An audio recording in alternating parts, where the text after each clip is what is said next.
So like I said, I've been looking at banks for about a year now. And one of the things that's come up are these things called interest rate swaps, which this presentation will mostly focus on. And what these are essentially a form of predatory lending that banks have subjected governments and nonprofits to over the years. We're very familiar with the predatory lending that banks have subjected homeowners to, and people who have credit cards, and students, of course. But we're somewhat less familiar with how banks have worked to the detriment of government and government finances. And I just had a clarifying comment. I know there's been a lot of talk about the debt of the MBTA and the role banks have in that. And some folks have asked me to look into like what debt the banks own, and maybe could they forgive it. So I did a little bit of research today, or I had a colleague of mine do a little bit of research. Most government debt, municipal bonds, they're called. Most government debt is owned by insurance companies and some pension funds.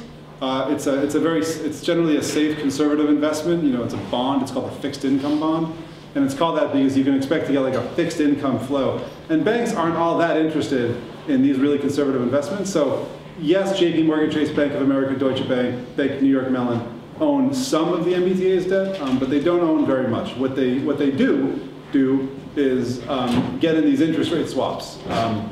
So with that.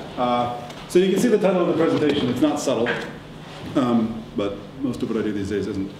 So, and I apologize, like a lot of this is going to be background. This was done for organizers who didn't come into this with a lot of expertise and knowledge and haven't spent the past week, reading everything they possibly can about the MBTA, or past months, reading everything they can about the MBTA's crisis. So if this is a simple, I apologize. So just the big picture, I'm sure you guys all know by now, the MBTA is facing an FY13 deficit of, I said 160 million because originally the number was 161, lately they're saying 159, so I just took the average, but it's around $160 million. The long-term debt, like what they owe in principal, is $5.2 billion, and they're the most indebted transit agency in the country. They're the 5th largest, and they're like a shadow of, for example, New York's, but they have more debt, like as an absolute dollar amount, than any other transit agency in the country. And their debt service costs, what they're paying in principal and interest, is $440 million. So every year, that's what they pay out just on the debt. So clearly, and there's been no bones made about this, some kind of structural fix is needed, right? The MBTA has got to balance its budget by April 15th by law, but no one really expects the MBTA to solve its own problems. People are arguing with the MBTA about the priorities that they've chosen to solve their problems, doing it on the backs of seniors, riders with disabilities, students, but no one is pretending the MBTA can just get out of this on their own. Like there has to be, the legislature and the governor need to come up with like a real revenue solution. So the T's like solutions, you can see my editorial comment at the bottom there, is that starting July 1st, 2013, they're proposing average fare increases of between 35 and 43%. If they do the 43% increase, that will allow them to cut only 23 bus lines. If they raise fares 35%, that will allow them, or force them, to cut 101 bus lines. There are about 190 bus lines right now in the system. So this is more than half of the bus lines, and it will affect between 25 and 30% of all the riders. So those are the scenarios. They're called Scenario 1, Scenario 2. Under both scenarios, there will be no weekend service on the E branch of the Green Line, which runs down Huntington Avenue and goes up to Keith Street by the VA and Jamaica Plain. There will be no Mattapan high-speed trolley service, which is a service they just restored a couple of years ago. And there will be no commuter rail service on the weekends. There will also be no commuter rail service after 10 p.m. On a hunch, I looked at some census data to see who are these late-night commuter rail riders, who comes in from the suburb to the city to work at night, and the #1 occupation is security guards. And people who clean buildings are not too far behind. The average income for someone who takes the commuter rail late at night is about $26,000, compared with over $50,000 for other riders. So yeah. And so who pays, right? So you guys all know this by now. Seniors, they're proposing fare hikes of up to 175%. Students, fare hikes of up to 100%, and riders with disabilities could be hit with fare hikes of up to 500%. There's a service called the RIDE, which is the paratransit service that the T offers.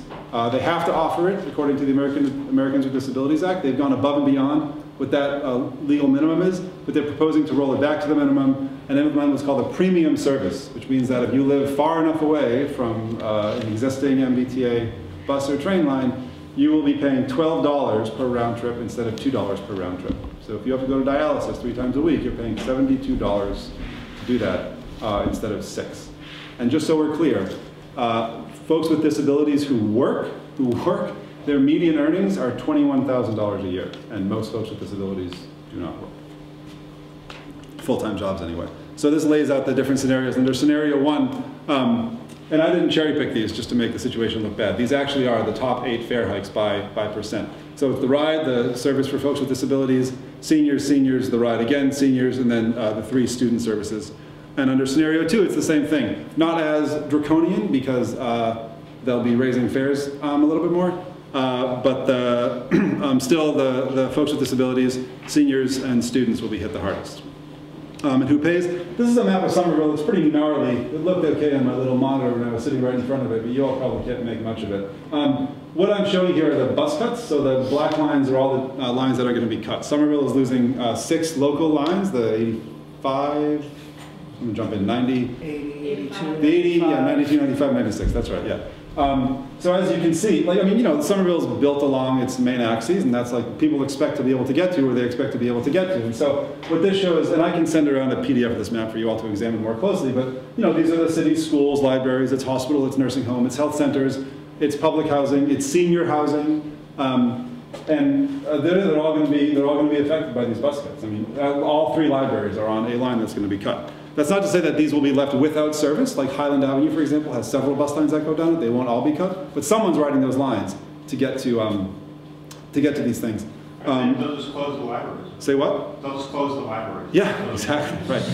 And so, I mean, I checked today. These lines, it's not like no one uses them. I mean, most of the lines have around 1,000 riders per weekday. One of the lines has over 1,000 riders on the weekend. So you're talking about 2 million bus boardings, they're called, the 2 million individual bus trips per year on these 6 lines that are being cut. There are also 6 express lines that are going to be cut that don't have too much to do with them. This is a map that I made a couple of weeks ago. We went up to the MBTA's meeting in Lynn. It was one of their first public hearings, and we kind of jumped into the campaign a little bit late. That wasn't my choice. But we got in ahead of the Lynn meeting, and so we decided we were going to go up there and show some maps to folks about how their services were going to be cut. And we walked in with, these are just 2 of the maps. We made 9 maps. We made maps showing senior housing and nursing homes as well. And there's plenty of both of those kinds of institutions on the North Shore. So we walk in with this big, like 33 by 44 inch poster board. We walk in and the T's legislative liaison was like, you can't put that here, you can't put that next to mine. So we're like, all right, we'll put it by the front door so folks can come in and see it.